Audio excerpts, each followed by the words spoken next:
Tu peux pas partir comme un poulet sans tête, quoi. Il faut vraiment être capable de dire, tiens, concrètement, aujourd'hui, la comptabilité, c'est généraliste. Et donc, pour éviter d'être généraliste, avec qui j'ai le plus d'impact? Je recommanderais pas à un créateur ex nihilo de perdre du temps à faire ça. Ne crois pas que ça va être automatisé parce que ça ne l'est pas. Si tu n'es pas authentique, ça ne marche pas. Il faut aller au-delà, à mon avis, de ça et de repenser concrètement. Tu restes une boîte de service.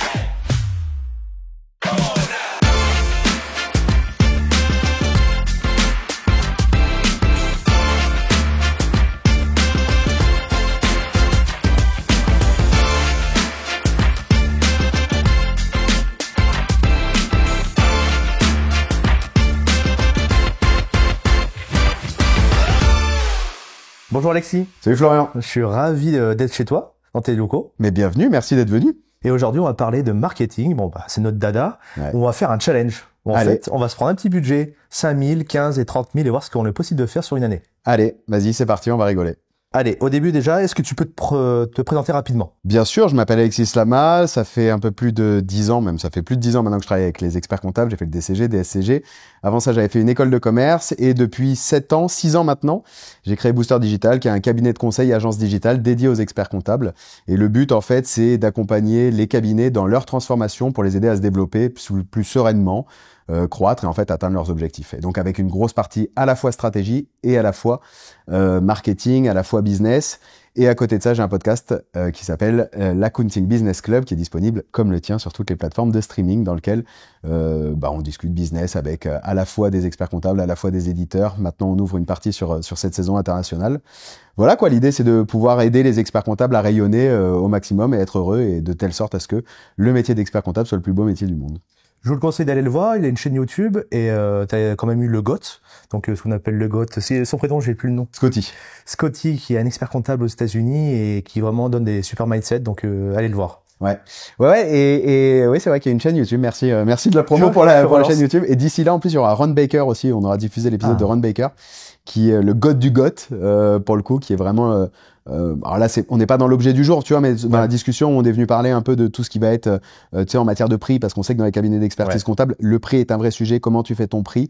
Est-ce que tu fais du prix au temps passé? Est-ce que tu fais du prix fixe? Est-ce que tu fais du prix à la valeur? Est-ce que tu fais du prix par abonnement maintenant? C'est un peu sa nouvelle théorie dans son dernier livre. Et donc voilà, c'est un peu tous ces sujets qu'on a abordés. Et donc l'épisode est traduit, du moins sous-titré en anglais, en effet, sur la chaîne YouTube. Merci pour la mention. Allez, on est parti. Avant qu'on rentre directement, je voudrais que tu me dises, toi, pourquoi les experts comptables, ils investissent encore trop peu en marketing, selon toi? Je pense qu'il y a trop peu d'investissements. Enfin, je pense. C'est un fait. En tout cas, à mon sens, il n'y a pas assez d'investissement en marketing parce qu'il n'y a pas vraiment de besoin. Le problème, c'est que je trouve que le marketing est trop souvent assimilé au fait de devoir chercher du client. Et à mon sens, aujourd'hui, un cabinet d'expertise comptable, en majorité, n'a pas besoin de clients. Quand tu discutes, tu vois, avec les cabinets, ils te disent non, mais j'ai pas besoin de clients, j'ai plus de mal à recruter, j'ai plus de mal à... Et en fait, il y a un vrai sujet, avant de penser marketing, de dire tiens, combien je dois allouer en budget, etc., de dire en fait, quel est l'objectif de mon cabinet? Et qu'est-ce que j'ai déjà en portefeuille? Est-ce que je dois continuer à travailler avec 100% de mon portefeuille? Et en fait, le marketing n'est pas là que pour attirer des clients. Il est là, en fait, pour potentiellement aussi développer le portefeuille existant, le chiffre d'affaires sur le portefeuille existant. Il est là aussi pour attirer des talents. Il est là pour en fait tout plein de choses. La question, c'est vraiment en amont de se poser la question de quel est mon objectif. Et quand tu es dans la roue du hamster, de te dire tiens, ok, j'ai pas besoin de nouveaux clients, j'ai pas besoin de clients, mais je galère à recruter, etc. Mais en fait, tu prends pas le recul sur qu'est-ce que réellement le marketing, alors que ça reste une fonction primordiale dans l'ensemble des entreprises. Et donc, pourquoi pas encore dans tous les cabinets d'expertise comptable? Alors là, on part sur le challenge. Donc, on va prendre un budget sur l'année. Donc, 5 000 € le premier, le deuxième 15 000 et 30 000. Donc, on commence par le challenge à 5 000 €. Donc, si tu as 5 000 €, je dois déjà faire la tête, et que tu dois investir en marketing sur un an, c'est quoi ta priorité? Pas de langue de bois, hein? 5 000 mais les formes. Ouais, je vais mettre les formes. 5 000 €, en vrai, c'est très, très challengeant. La question, je pense que ce qui est important pour les auditeurs là, c'est de se poser la question d'où on en est déjà au départ. Ouais. Là, on se prend un cas. On dit, bah voilà, je suis un ex nihilo, j'ai rien du tout, je pars création zéro. ex nihilo. Création ex nihilo, j'ai que 5 000. Qu'est-ce que je fais? T'as rien, quoi. T'as juste l'idée, t'as les statuts. Voilà, on a créé la boîte, ça y est, on se lance. Qu'est-ce que je fais? De façon gratuite, comme ça, j'ai pas encore tapé dans les 5000. Je me pose vraiment la question sur ma stratégie. Je vais me dire pour qui je vais travailler, qu'est-ce que je veux proposer, etc. Et si je sais pas le faire, je vais quand même, appelez-moi, voilà, faites-moi un petit message sur LinkedIn et voir. Je pense qu'on doit avoir une ressource qui doit permettre de vous aider un peu à avancer sur ça. Mais je dirais qu'à minima sur 5000, il va falloir une identité graphique et un site internet, ouais. Parce que si t'as pas de minimum de vitrine, ça va être compliqué. Un logo, ouais, un petit site internet pour qu'on puisse te communiquer. Ouais, même un one page, tu vois, juste une page, histoire de refléter qui tu es, qui va être relié à ta page Google My Business. Ça, je pense que c'est vraiment le minimum. Après, peut-être qu'il te restera un peu de budget, il te restera un peu de budget par-dessus. C'est là où je vais recouper avec la stratégie, c'est qu'en fait 5000, ça part très vite. En réalité, lorsqu'on fait des actions marketing. Et la question dans la stratégie, c'est qu'une fois que tu te dis avec qui tu veux travailler, où est-ce que tu vas pouvoir toucher et rentrer en point de contact avec cette audience. Et ça peut être aussi bien sur des événements physiques, tu vois, si par exemple tu es dans un endroit et que tu te dis j'ai envie de travailler avec le tissu économique local, avec tu vois tous les commerçants du coin, etc. Mais en fait, tu vas pouvoir te dire ok, je peux allouer ce budget à faire des actions avec la vie économique locale.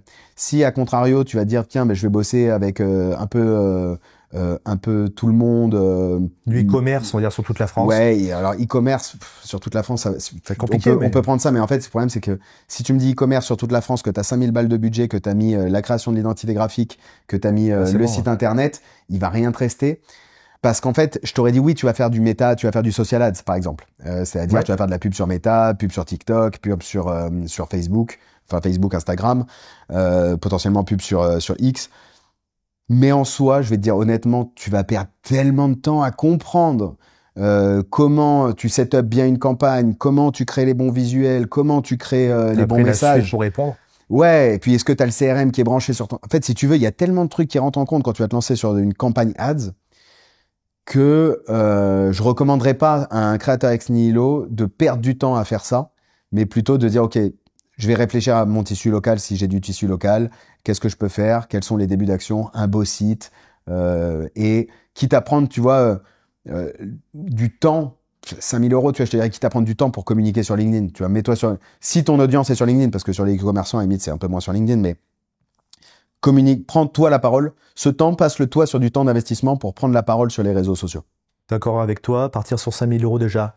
Identité graphique. Ouais. Un logo, une petite page, des outils gratuits, comme tu dis, les réseaux sociaux. Ouais. Donc, communiquer, donc, c'est du temps, on va dire quand même. C'est du temps. C'est pour ça que je te dis 5000 € en fait. Compare du temps alloué. Ouais, exactement. Prends-le en enveloppe de temps alloué et réfléchis à comment tu le fais. Et comme tu dis, ouais, aller voir un petit peu ce qui se passe autour de chez nous, parce que en allant faire des déj avec des collègues ou aller dans certains BNI par exemple. Ouais, c'est ça. Voilà. T'as toutes les associations, tu vois, en l'occurrence, pourquoi pas le BNI ou tous les autres groupes de business. Après, faut aimer se lever le matin, mais ça permet de mettre ton pied à l'étrier. Tu vois, ça t'enlève ce truc de où je trouve des gens. Après, tu as toutes les associations de commerçants locaux. T'as plein d'associations, t'as plein de trucs comme ça. Si tu veux faire vivre la vie économique, où tu peux t'investir. Déjà avoir un bon socle, une identité pour qu'on connaisse. Ouais. Maintenant, est-ce que tu pourrais me donner des outils avec ce budget qu'on pourrait mettre au moins pour toi un petit peu caler? Alors ouais, évidemment, tu vas créer ta page Google, indispensable, tu crées ta page Google My Business, tu vas créer c'est gratuit, je me rappelle. Tu vas créer, d'ailleurs, c'est plus si simple, j'ai plein de monde qui commence à galérer avec sa page Google My Business et tout, faut que tu prennes la photo et tout, mais quoi qu'il, t'as raison, c'est gratuit. Ouais. Et tant qu'on est sur la page Google My Business, demandez des avis à vos premiers clients et surtout, répondez aux avis. Ça, c'est, tu vois, ok, c'est gratuit. T'as évidemment toutes les pages sur les profils des réseaux sociaux. Ce qui est important sur les profils des réseaux sociaux aussi, ça va être d'uniformiser. Tu vois, tu l'as dit en un, tu crées ton logo, tu crées ton identité graphique. La même couleur, les mêmes phrases. Exactement. La bonne bannière, la bonne promesse, etc. Tout est uniformisé sur les logos auxquels vous voulez aller. Toujours pareil, c'est gratuit. Page entreprise, vous pouvez le faire, pourquoi pas, tu vois. Mais aujourd'hui, il y a très très peu d'impact en créateur. Ouais. Le temps que ça va te prendre d'investir en communication, passe-le sur ton profil perso et tu iras sur une page entreprise quand tu seras un peu plus conséquent et que tu auras besoin de cette image de marque. Après, en outils, je te dirais, allez, investis dans 20 € dans un ChatGPT ou un Claude. Pour autant, attention, c'est pas parce que tu vas te dire que tu vas payer, que tu vois plein de stories ou plein d'influenceurs ou plein de génies de l'IA qui te disent que en fait pour 20 euros ton planning éditorial, tes réseaux sociaux sont faits avec l'IA, etc. Non, c'est pas vrai en fait. Faut bien garder une chose en tête, c'est que quand tu vas sur les réseaux sociaux, ce qui est important, c'est l'authenticité. Si tu viens faire les mêmes posts que tout le monde parce que c'est fabriqué avec l'IA, que tu as utilisé le même prompt, que tout le monde s'est pompé, etc. avec les mêmes custom instructions, non, ça marche pas en fait. Si tu décides d'aller sur les réseaux sociaux, tu as fait ton étude de tes buyer persona, donc tu sais exactement quel est le problème, quels sont les problèmes, quelles sont les attentes de ton client cible, parce que tu as fait ce choix de segmentation au début, et tu vas venir communiquer en ce sens.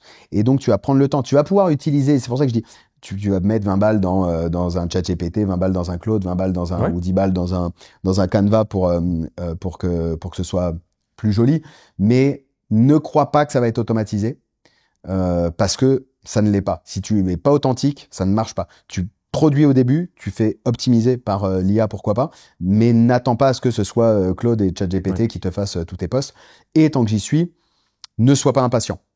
Ne sois pas impatient parce que si tu n'as jamais communiqué, ne t'attends pas à popper demain sur les réseaux sociaux. Faut gagner la confiance de l'audience. Faut être pertinent aussi dans ce que tu communiques. Il faut avoir vraiment cette logique de donner sans rien attendre en retour au début. Tu es là pour te faire un nom, tu es là pour grandir. Donc voilà, c'est dans ce sens où tu prends ton temps, tu rentres et puis tu rentres en contact. Je veux dire, LinkedIn, c'est une forme de vraie vie d'une certaine manière. Quand tu as quelqu'un dans la vraie vie, tu vois, qui vient, qui t'ajoute sans te faire de message, non, il y a des codes, sociaux, il faut pas croire qu'en fait c'est qu'un algo, faut pas croire tout ce qu'on dit. Évidemment, l'algo il change. Faut arrêter de courir au like, faut arrêter de courir au vanity metrics.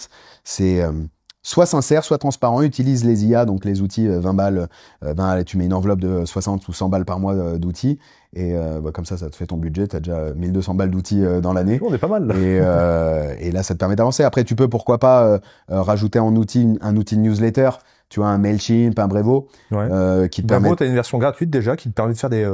Pas mal d'envois, tu as à peu près 3000 envois par mois, donc tu vois. Pour un créateur, t'es large. Pour un créateur, c'est bien. Ça te lance. Bah voilà, c'est un bon début. Parce que ça aussi, c'est important au départ, c'est de te dire que toutes les personnes. Et hop là, je vais rajouter aussi, tu rajoutes un CRM, j'y pense. J'attendais. Ouais, j'y pense. Mais sapristi, comment ai-je pu oublier le CRM? Non, mais tu vois, ça colle avec la newsletter, tout est lié. C'est pour ça que je dis, t'as un pack, t'as peut-être un pack un peu moins de 100 balles par mois d'outils pour ta gestion market.com. Et tu vas t'en servir comment, toi, de ton CRM? Parce qu'il y a plein de cabinets, ils n'en ont pas. Ouais. Et ça fonctionne. Ouais. Comme t'as plein de cabinets qui font pas de marketing et ça fonctionne. Oui. Toujours pareil, c'est la question, c'est qu'est-ce que tu vas faire tes objectifs. Pour moi, le CRM, pourquoi je te dis que c'est l'un des premiers outils que tu vas mettre en place, c'est que à partir du moment où tu vas te créer, si là on reprend l'exemple de la création ex nihilo, parce que c'est pas la même chose quand tu es en création ex nihilo de quand tu existes déjà. Mais sur une création ex nihilo, chaque prospect que tu vas rencontrer, si tu ne gardes pas une trace de l'échange, c'est du temps qui a disparu. Parce que je pourrais te dire, j'ai ma boîte mail. Ou j'ai mon petit cahier, là. Tu pourrais me le dire. Ton petit cahier, il est très bien. Mais ton petit cahier, quand il est fini, il est rangé et tu oublies. Et ton petit cahier, en fait, il va pas venir créer une communication régulière. Un prospect que tu vas rencontrer à telle date, tu vois, là, on se voit, on est le 11 février. Tu rencontres ton prospect le 11 février. Évidemment, il te dit pas oui tout de suite. Tu vois, donc ça veut dire qu'en fait, tu vas le relancer. Déjà, ton petit cahier, la relance, tu vas pas te créer une tâche automatiquement dans ton calendrier pour avoir de la relance. Ensuite, ton prospect, il va pouvoir te dire non. S'il te dit non, tu vois. Mais en fait, un non aujourd'hui, ça peut être un oui demain. C'est peut-être que son projet, il est stoppé. Peut-être qu'en fait, il était déjà engagé avec son expert comptable et il peut pas en changer maintenant. Peut-être qu'il y a plein de raisons qui font qu'aujourd'hui, il t'a dit non. Si tu le gardes dans ton petit cahier, si tu le gardes dans tes mails, t'as aucune chance de garder une trace. Si tu l'as dans ton CRM, tu peux te dire, tiens, ok, je vais faire une relance dans 6 mois. Je vais faire une relance dans 9 mois. Et à partir du moment où tu l'as dans ton CRM et que tu as bien renseigné son adresse mail, etc., si tu mixes ça avec soit l'outil de newsletter que tu as dans ton CRM, soit avec Brevo, si tu fais un pont entre les deux, etc., mais en fait, tu vas pouvoir te rappeler à son bon souvenir une fois par mois, une fois par trimestre, une fois par semestre, à toi de voir quelle est la périodicité que tu veux mettre en place dans tes newsletters. Mais en tout cas, tu vas pouvoir, sans avoir à faire d'efforts supplémentaires, venir te rappeler à son bon souvenir. Et j'ai plein de cas comme ça, tu vois, de cabinets qui m'ont raconté ok, bah, il m'a dit non maintenant, et il m'a dit oui dans un an. Ou même quand à l'époque je travaillais en cabinet, bah les mecs ils te disaient non il te disait non pour X ou Y raison, type le prix, type, tu vois, on connaît tous l'inventaire, et qui, en fait, en recevant une newsletter, il te dit, ah, au fait, j'ai cette demande. Ah, bah, tiens, ok. Donc, tu vois, et c'est juste la logique de dire ton CRM, c'est pour te dire, le temps de rendez-vous que tu as fait à l'instant T n'est pas du temps perdu. C'est jamais du temps perdu. Et en plus, l'intérêt du CRM / ton outil de newsletter, c'est qu'à la différence des réseaux sociaux, tu es propriétaire de ta base de données et donc tu n'es pas dépendant des algos. Tu vois, on parlait de LinkedIn, etc. LinkedIn, tu peux faire des posts qui vont faire 10, 15, 20, 30 000. 30 000, ça devient beaucoup. Mais allez, tu vas faire des posts qui vont faire entre 5 et 10 000 vues si tu es récurrent. Ça se fait. Si demain l'algo il change pour X ou Y raison, en fait, tu peux disparaître et ton réseau ne te voit plus. Alors que tes mails, et en plus, si c'est du CRM, c'est des gens avec qui tu as déjà interagi, bah, tu vois, tu as ce lien et tu permets de garder ce lien. Dernière question, est-ce qu'il faut privilégier plutôt le digital ou le réseau physique quand tu te lances tout coup avec ces 5000 ? Toi, tu dirais, allez. Je te dirais que ça dépend de la cible. Je te dirais encore que ça dépend de la cible, mais... Qu'est-ce qui serait le moins énergivore dans un premier temps ? On va dire un cas classique. Bah, je me trouve à Paris, je me lance. Voilà. Je dirais faire un mix des deux. Non, mais parce qu'en fait... Si tu communiques sur LinkedIn, tu vas pouvoir mixer en fait tu vas pouvoir créer un cercle vertueux entre de la com digitale, gratuite si ce n'est le temps que tu investis, que tu alloues dedans, et ton temps sur les événements physiques. Et c'est vraiment le mix parce que tu vois, quand tu participes à tes événements physiques, tu peux en faire de la communication sur du digital et créer ce cercle vertueux pour gagner en visibilité.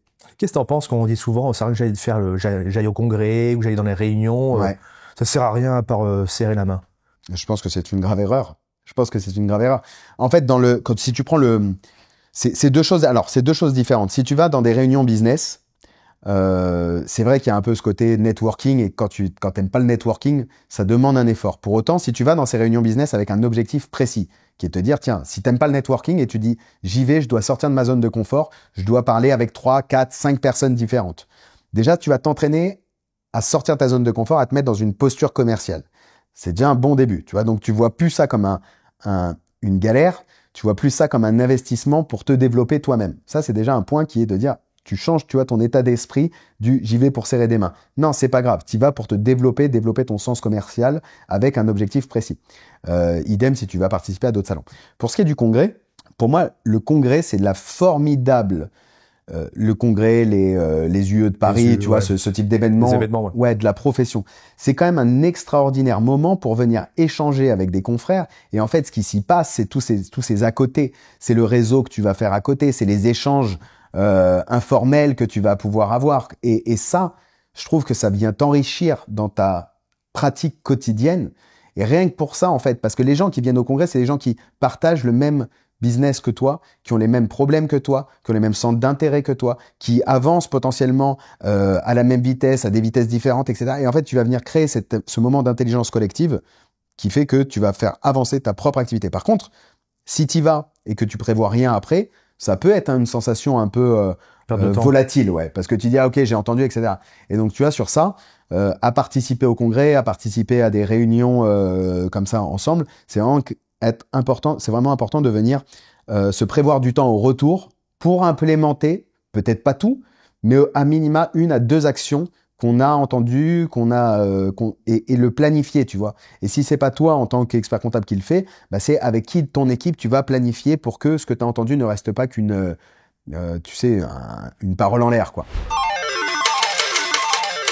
Allez, maintenant on part sur le challenge 15 000 €. Ouais. Avec 15 000 là, qu'est-ce que tu peux me structurer en marketing là? 15K, là mais on est qui? On est un créateur, on est... Allez, maintenant, je te laisse choisir. On est quoi avec 15? Un petit cab? Petit câble, 10 salariés. Il n'y a pas de petit cab, il n'y a que des cabs. Un cab de 10 salariés, ça fait 4 ans qu'il est là. Et... Ouais, avec 15K, tu sais quoi? Avec 15K, sur un cab qui doit se transformer, je commencerai par appeler Booster Digital. Et, et non, mais blague à part, avec 15K, je me poserai sur la stratégie. Tu vois, j'accepterai d'investir dans ma stratégie parce qu'en fait, c'est fondamental. Si tu existes, si tu as 10 collabs, tu dois te transformer maintenant. Tu vois ce que je veux dire? T'as pas le moment de te dire, tiens, j'ai le temps je vais facture électronique, les IA, les outils. Ce qu'on a dit tout à l'heure. Et en fait, t'as plus le temps de décaler. Et en même temps, si t'investis pas ça dans un accompagnement stratégique, la capacité que tu vas avoir à te le décaler, elle va être énorme parce que tu as toujours d'autres prios que ça. Tu as les clients, tu as les équipes, tu as les outils, tu as toujours autre chose. Tu as les vacances, tu as la famille. Tu as toujours autre chose à faire que te poser dessus. Et l'intérêt de ces 15 cas, c'est de dire, OK, je me pose dessus, on va faire un accompagnement et on va transformer le cabinet. Et t'inquiète pas pour le ROI, il sera là. Tu vois, parce qu'à partir du moment où tu viens penser ta strat, tu vas repenser tes offres, tu vas repenser ton modèle d'affaires. Jusqu'à présent, on n'a aucun sujet, tu vois, sur la renta de nos accompagnements, que ce soit nous, que ce soit certainement d'autres stratèges, tu vois. Mais c'est de te dire, OK, t'existes, tu dois te transformer. Sauf si t'es déjà transformé. Tu vois, si t'es déjà en avance, OK, bah tu prends ce budget et tu vas en mettre sur des budgets tu vois, d'acquisition client, d'acquisition collaborateur, ça OK. Mais si c'est pas le cas et que tu es encore sur un modèle avec 70-80% de ton chiffre d'affaires qui est lié à de la compta, prends ce budget, investis-le dans de la strat. Et du coup, je l'investis comment? Dans quel outil? Ou quelle stratégie tu m'orienterais, toi? Pour le coup, je te dirais vraiment pour le coup, vraiment chez Booster Digital, mais parce qu'en fait, c'est pas un outil. Là tu vois, je te parle pas d'outil. Ouais. Là, je te dis, OK, comment tu dessines la roadmap de ton entreprise à 5 et 10 ans? 10 ans, c'est ce qu'on appelle la vision, tu vois, ça va être long terme, ça va être loin. Mais pour autant, si t'as pas cette vision long terme, comment t'embarques les équipes et tes clients dans cette transformation? Parce que dans 10 ans, à mon sens, tu vois, là, tu vas diffuser en 2025, on en reparle en 2035. Je suis content que ce soit filmé, tu vois, comme ça, on pourra ressortir ça des trucs, tu vois, on va ressortir l'histoire. Mais nul doute que ce sera transformé. C'est plus le même métier. Mais c'est plus le même métier. Et alors après, tu vois, je te disais en intro, moi, ça fait plus de 10 ans que je bosse dedans, toi aussi. Quand j'en discute avec Stéphane Reynaud, tu vois, ouais, mais en fait, ça fait longtemps qu'on dit ça fait longtemps qu'on dit ça va se transformer, ça fait longtemps qu'on dit que ça va évoluer. Ouais, mais en fait, là, ce qu'on est en train de vivre sur la transformation, avec la techno. Non, mais tu vois, je veux dire, l'IA générative, qui n'est pas un gadget, qui n'est clairement tout sauf un gadget. C'est-à-dire que tu me parlais du Web3, Web3 c'était un gadget, ok, d'accord, c'était une vague, etc. Mais l'IA générative, ça transforme nos vies. C'est-à-dire que moi, aujourd'hui, tu me l'enlèves dans mon business, je suis perdu, je suis pas... Ça t'a changé dans ton business, ça me change, ça m'a transformé. Ça m'a pas fait gagner un temps. Tu vois, c'est pour ça que ça me permet en plus de parler de ça, mais on n'est pas là sur quelque chose de gain de productivité pur et dur. Tu vois, c'est-à-dire que j'ai pas gagné 10 jours par mois, faut arrêter de céder aux sirènes. Ouais, de toujours gagner du temps. Gagner du temps. Ouais, mais ce temps, tu vas en faire quoi? Non, par contre, est-ce que ça m'a clairement augmenté dans mon analyse? La qualité, ouais. En qualité, c'est impressionnant et on est encore qu'au début. Donc si je me reprojette à 10 ans, nul doute que ton cabinet de 10 collaborateurs, 10-20 collaborateurs aujourd'hui qui a une enveloppe de 15 000, s'il prend pas le temps de se poser la question du quelle est ma vision à 10 ans, il va y avoir un sujet. Et une vision à 10 ans, après, tu dois te poser la question du comment tu la ramènes à 5 ans. Parce que 5 ans, c'est concret. 2025, 2030, c'est demain. Le temps de le mettre. Donc, comment tu vas venir te poser stratégiquement pour transformer l'existant, parce que c'est pas une création ex nihilo. Ex nihilo, c'est un peu plus simple à la limite. Mais là, tu dois vraiment être capable de dire, OK, comment tu transformes ton modèle économique? Comment tu transformes les équipes que tu as? Qui sont les personnes qui seront dans ton équipe dans 5 ans qui ne le sont pas encore? Qui sont les clients pour qui tu vas pouvoir faire quel type de mission? Etc., etc. Et donc, tu as vraiment ce truc du, OK, je vais prendre mon temps. Et tu vois, nous, typiquement, sur ces enveloppes, les accompagnements, ils durent 3 mois, à raison de 1 rendez-vous par semaine. C'est vraiment quelque chose dans lequel on prend le temps. On prend le temps parce que ça se fait pas en claquant des doigts, c'est pas du OK, ça va disparaître, je vais passer sur tel truc, etc. Non, ça prend beaucoup plus de temps. Et tu fais une liste d'outils, faut que tu fasses ça toutes les semaines On a créé une méthodologie, ouais. Aujourd'hui, on a vraiment une méthodologie qui nous permet de savoir que, c'est pour ça que je t'ai dit 3 mois, que je sais exactement ce qu'on fait dans chaque réunion, chaque semaine, pour pouvoir arriver d'un point A à un point B. Est-ce qu'il y a une question d'outils? Je fais bien parce que tu reviens sur la partie outils. Je sais que c'est ce qui passionne. Nous, notre rôle aujourd'hui, si je te prends vraiment Booster Digital, mais le rôle je pense, de ta stratégie, c'est pas de te poser la question quel outil. Faut sortir de cette partie outils. Les outils, ils vont trop vite. Les outils, ça se développe. Les outils, tu vois, entre le moment où on enregistre et le moment où ce qui va sortir d'ici la fin de la période fiscale, nul doute que tu auras encore un Penny Lane qui va te sortir un outil. Tu vas avoir Cegid qui va te dire quelque chose. Sage aussi, tu vas avoir Sage qui va sortir son IA qu'ils ont présenté à Countex l'an dernier. J'imagine qu'il va finir par arriver en France. Tu vois, et en fait, si tu veux, les outils, ok, tu dois être en ultra alerte sur les outils. Et les outils viennent servir la transformation de ton modèle économique. Mais si tu te poses pas sur ta stratégie, l'outil n'est qu'un n'est qu'un moyen, quoi. En fait, c'est qu'un support. Il faut arrêter aujourd'hui de se tenir qu'au support de l'outil. Il faut aller au-delà, à mon avis, de ça et de repenser concrètement. Tu restes une boîte de service. Un outil, ce qui n'était pas le cas, je pense, avant. Avant, tu vois, tu restais, tu avais ton outil, Sage, Cegid, et ACD, etc. Et tu n'avais pas de churn, c'est-à-dire que tu n'en bougeais pas. C'était complexe. Aujourd'hui, tu as les cabinets qui ont plusieurs outils en interne. Tu vas avoir les historiques, tu vas avoir du Time, tu vas avoir MyUnisoft, et en fait, tu vas en avoir 2-3 qui vont venir dessus. Mais demain, dans ce que j'imagine, je vois bien, tu vois, différents cabinets qui auront vraiment différents outils qui vont pouvoir être plug and play. Comme et aux avec États-Unis. Comme aux États-Unis, exactement. C'est eux qui vont se plugger sur l'outil, en exactement. fait. Et en fait, tu vois, là, tu vas avoir l'arrivée de la facture électronique. Ça va encore venir transformer ta vision de l'outil. Parce que cette fois, c'est ton client qui va devenir pushy, parce que tu vas avoir les banques qui vont venir, qui vont aller communiquer directement, etc.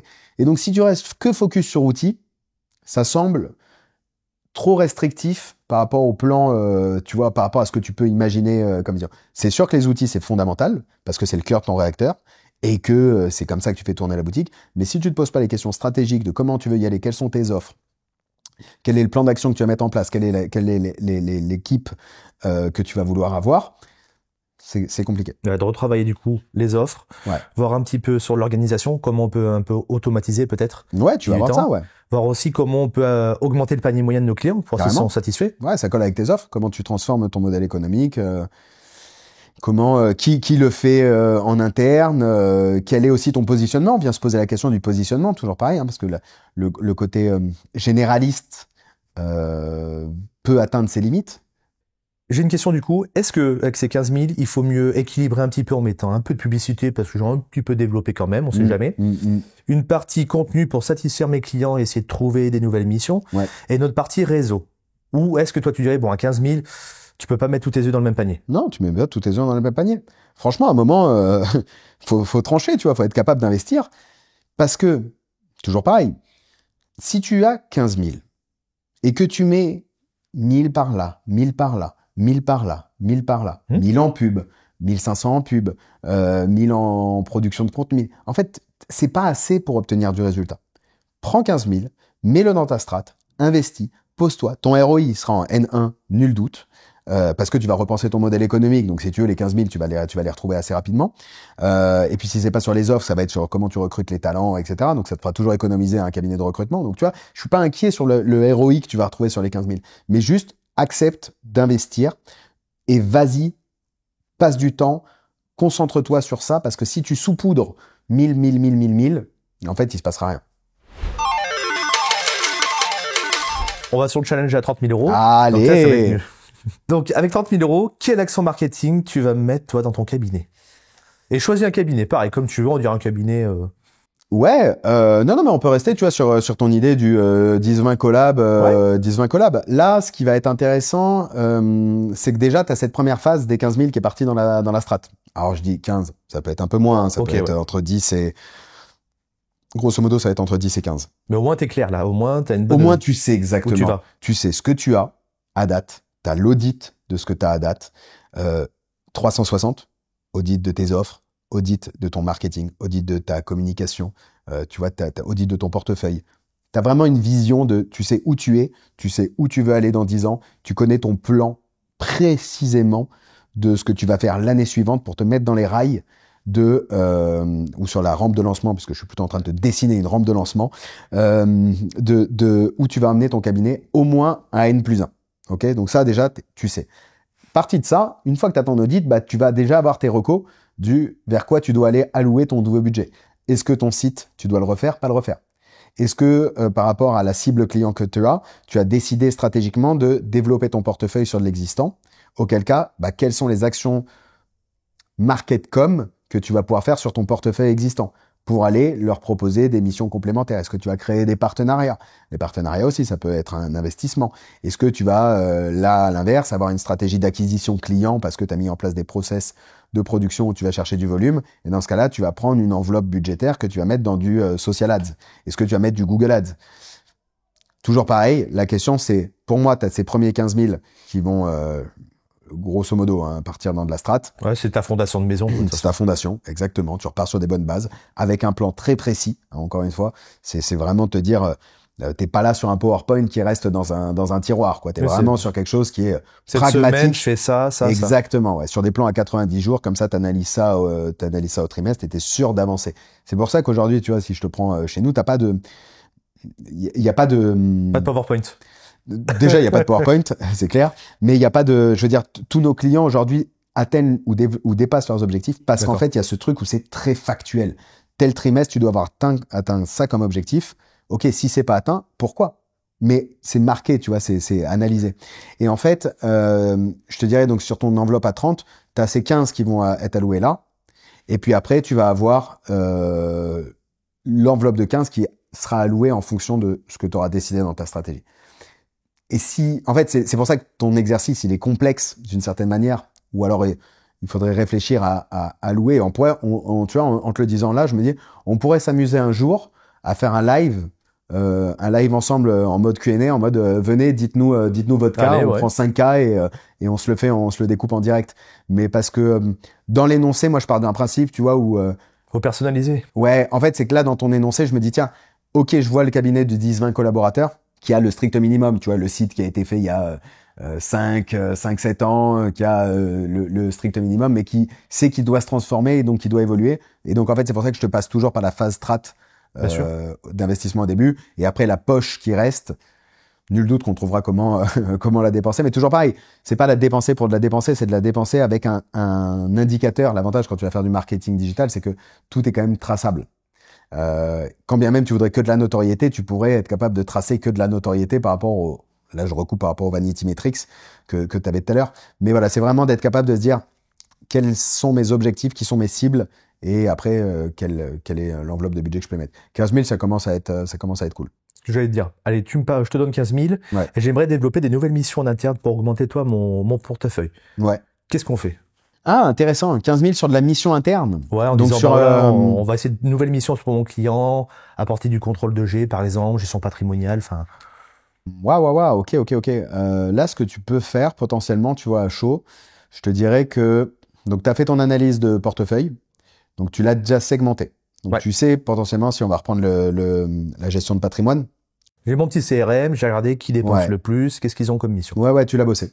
Donc déjà, si tu as ton sujet on va prendre la mission gestion de patrimoine. Si tu as ton sujet de gestion de patrimoine, tu vas pouvoir te dire potentiellement qui est dans quelle tranche d'âge. Ouais. Et quel événement premium je pourrais faire pour eux. Parce que déjà, organiser un événement premium, ça va voir quelle est la taille de ton portefeuille, toujours pareil, mais tu sais que ça va représenter un coût. Ensuite, potentiellement, sur l'événement premium, sur la gestion de patrimoine, avec qui tu peux venir t'associer pour que l'autre personne vienne ramener du monde aussi, histoire et limiter les coûts, ou du moins réduire le montant investi. Ensuite, tu vas faire une petite campagne de promo par mail. Mais bon, ça te coûte rien de particulier, si ce n'est... De bien quand même segmenter et pas de dire, tiens, je suis la gestion de patrimoine, j'envoie le mail à tout... Ah non, mais ça, pour moi, c'est pour ça que je te dis en étape préalable, quoi. C'est qu'en étape préalable, t'as segmenté, tu as identifié les X personnes de ton portefeuille qui sont soit dans X tranches d'âge, qui pourraient être intéressés par ça, soit qui ont tel type d'entreprise ou tu sais, le mec qui a une holding, une SCI, bon bah mets-le potentiellement dedans. À partir de ce moment-là, tu vois, ça peut être un filtre. J'en sais rien, tu vois. Ou s'il a pas encore d'holding, mais il a une SCI, un dossier, bon, pourquoi il a pas d'holding, tu vois, tu pourrais réfléchir. Et donc ouais, t'as déjà segmenté, et c'est de cette segmentation que tu vas faire ton plan de commercialisation. Évidemment, attention, commercialisation, mais commercialisation de quoi? Il va falloir que tu aies ton offre. Si t'as pas pensé à ton offre, qu'est-ce que tu vas venir présenter? Non pas que ce soit une soirée de présentation, c'est pour ça que je dis un partenaire, parce qu'il faut qu'il y ait un thème quand même pour faire venir du monde. Mais après, tu vas venir présenter ton offre. Qu'est-ce que tu vas mettre dedans? Est-ce que c'est une offre bilan patrimonial? Est-ce que c'est une offre placement? Est-ce que c'est une offre, bilan retraite? À voir ce que tu vas mettre dedans dans ton offre gestion de patrimoine.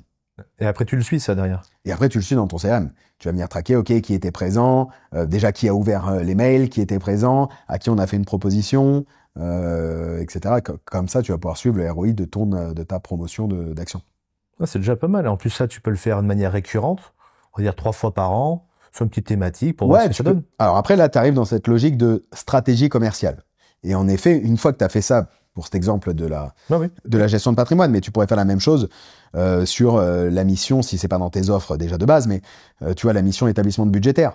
Tu sais très bien que sur Q4 de l'année, tu vas être capable de mettre en place une communication qui sera orientée vers l'établissement d'un budget pour N+1. Et là, tu vois, en fonction des outils que tu vas utiliser, tu vas pouvoir, non pas des outils market, tu vois, mais tes outils de prod. Tu sais que tu as des outils de prod qui vont te gagner du temps. Et l'avantage de cette mission prévie, ou budget plutôt, c'est que potentiellement, tu peux venir vendre de l'accompagnement tout au long de l'année pour suivre le comparable entre le réalisé et le budgété. Et là, tu commences à mettre cette posture d'accompagneur, accompagnement, conseil, etc. Tu vas avoir la même chose sur l'IR. Si tu aimes bien faire de l'IR, tu peux avoir des campagnes de commercialisation d'IR arriver au mois de mars-avril. Tu vas bien calculer aussi les moments. Bien sûr, c'est pour ça que je te dis, tu viens établir quels sont non pas les marronniers comme on peut avoir en marketing, mais les moments... les dates butoirs, les dates clés, quoi. Ouais, tes moments stratégiques de commercialisation de tes services. Parce qu'aujourd'hui, on est sur de la commercialisation de services. Avec 30 000 cas, comment je me différencie? 30K, parce que 30 000 cas, on va se régaler. Ah oui, là, on était pas mal. Toi, je suis me chauffe pas avec 30 000 cas, parce que là, je vais y aller. Je redescends. Comment je peux me différencier de mes confrères? Il y a plein de moyens. Déjà, en ayant bossé ta stratégie, j'y reviens, mais parce que c'est la base. Parce qu'à partir du moment où tu viens bosser ta stratégie, tu viens réfléchir à quelle est ta proposition de valeur en essayant, tant que possible, de sortir de la production comptable. Parce que c'est sûr que si tu restes dans la production comptable qui tend vers une commoditisation, ça va être complexe. Je vais te le dire autrement. Est-ce que je peux dire maintenant, je suis juste expert comptable quand je viens de voir? Ou est-ce que ça te fâche? Dans quel cadre est-ce que tu vas me voir Je viens de te voir, tu dis, moi je veux mettre en avant que je suis expert comptable. Ou maintenant tu vas dire non, on peut plus dire ça. Ouais. On est tellement nombreux qu'il faut que tu mettes la chose en plus. Non, je pense que alors déjà je ne me fâche jamais évidemment, mais non, je pense que la marque expert comptable bénéficie encore aujourd'hui d'une forte notoriété et d'un gage de confiance. Donc ça c'est indéniable. Rayer la marque expert comptable serait compliqué.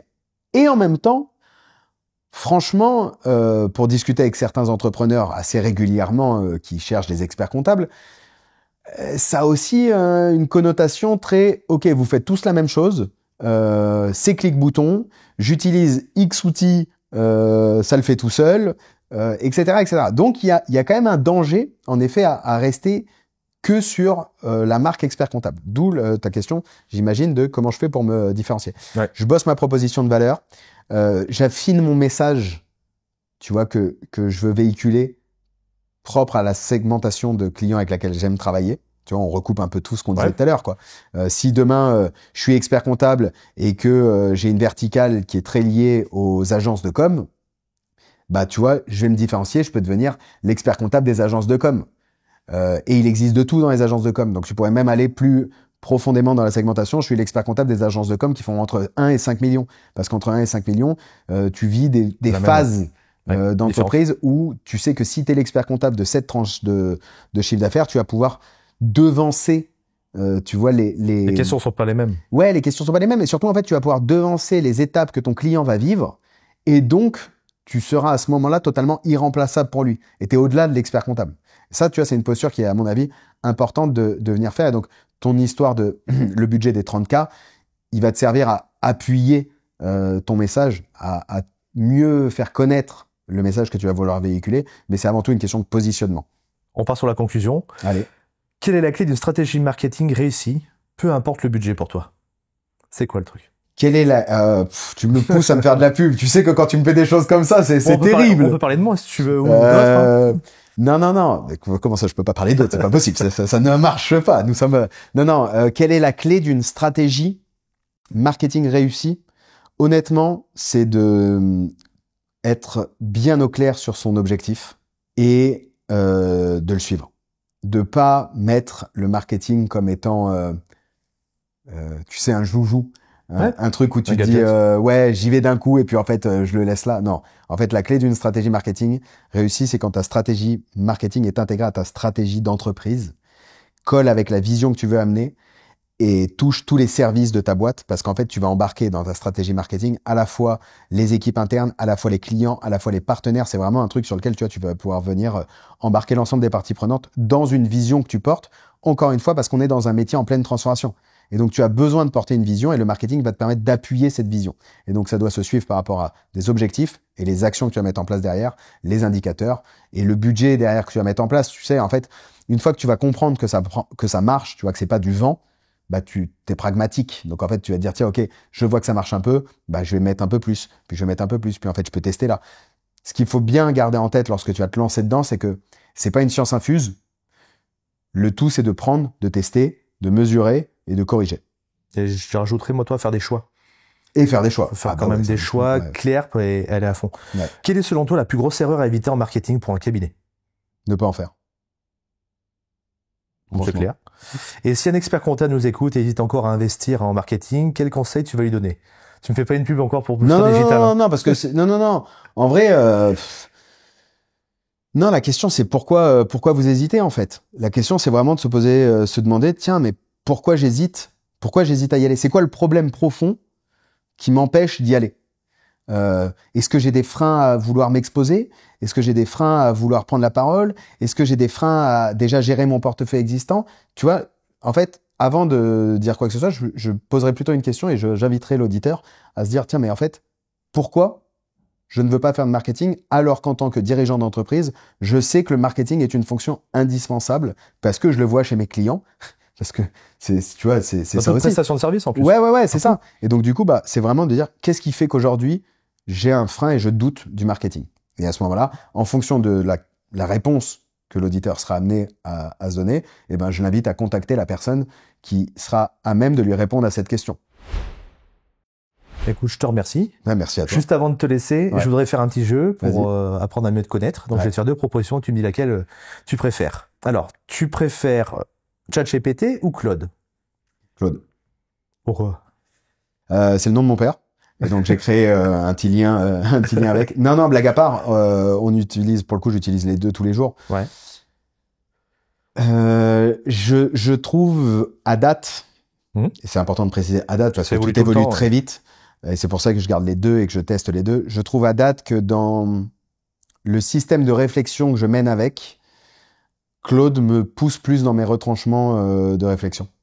Et donc, mais ça peut totalement évoluer. Et puis, tu vois, je vais utiliser plus ChatGPT pour le coup sur la fonction vocale lorsque j'ai envie d'interagir avec une voix, étrangement, parce que je trouve que j'aime bien l'utilisation de l'aspect vocal quand je dois venir challenger différentes idées. Mais à date, ouais, je préférais Claude. C'est plutôt restaurant italien, ou traditionnel français? Ah, galère. Galère. Je dirais restaurant italien, ouais. À choisir. Plutôt vin ou champagne? Non, là, je peux pas choisir, tu vois. Ah bah si. Ça va dépendre, si, non, en vrai, je te dirais, je te dirais vin. Mais j'aime bien quand même des bonnes bulles, tu vois, bien fraîches pour célébrer quelque chose de sympathique. Ça marche toujours quand même. Je peux pas enlever les petites bulles. Si je me rappelle bien, tu as fait tes études à Toulouse et donc je voulais avoir un avis sur toi. On dit pain au chocolat ou chocolatine alors? Ah là, ma femme est de la région et je suis parisien. Donc on a un sujet avec nos filles, tu vois. Qu'est-ce qu'on leur dit, comment on les fait grandir? Je te dirais chocolatine quand même, c'est quand même plus sympa, c'est meilleur. Écoute, je te remercie. Merci à toi. Et puis on se retrouve au prochain épisode.